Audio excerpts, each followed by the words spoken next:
আলহামদুলিল্লাহ। আজ আমাদের এই মাদ্রাসার তৃতীয় জামাতের শিক্ষার্থীদের সমাপনী অনুষ্ঠান। ছাত্রছাত্রীদের মাঝে পরীক্ষার জন্য প্রয়োজনীয় কলম, পেন্সিল, স্কেল এবং প্রবেশপত্র বিতরণ করা হচ্ছে।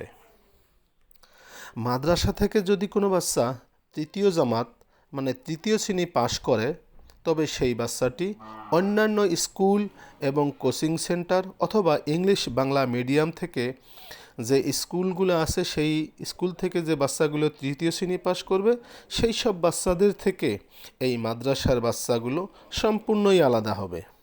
তার কারণ হলো, যেসব স্কুল আছে সেখানে শুধু বাংলা, অঙ্ক, ইংরেজি ছাড়া আর কিছুই শেখানো হয় না, কিন্তু মাদ্রাসায় ধর্মীয় শিক্ষার সাথে সমানভাবে বাংলা, অঙ্ক, ইংরেজি শিক্ষা দেওয়া হয়ে থাকে।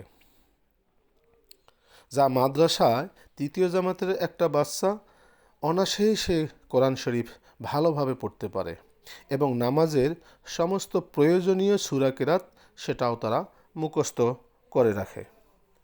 এছাড়া জীবনযাপনের জন্য যেসব হাদিস, মাসালা মাসাইল জানা খুব জরুরি, সেটাও তারা মুখস্থ করে রাখে,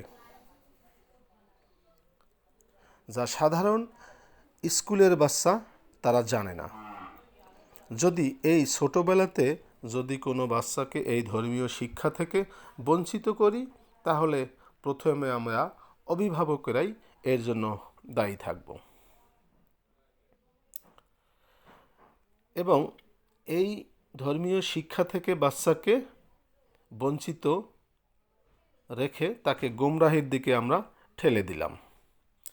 যদি ছোট বয়সে কোনো বাচ্চা ধর্মীয় শিক্ষা গ্রহণ করতে না পারে, তাহলে সে আর বড় হয়ে সেই পরিবেশটাও পায় না এবং সেই শিক্ষাটাও সে ভালোভাবে আর গ্রহণ করার সুযোগ থাকে না। এর জন্য কিন্তু আমরা মা বাবারাই দায়ী।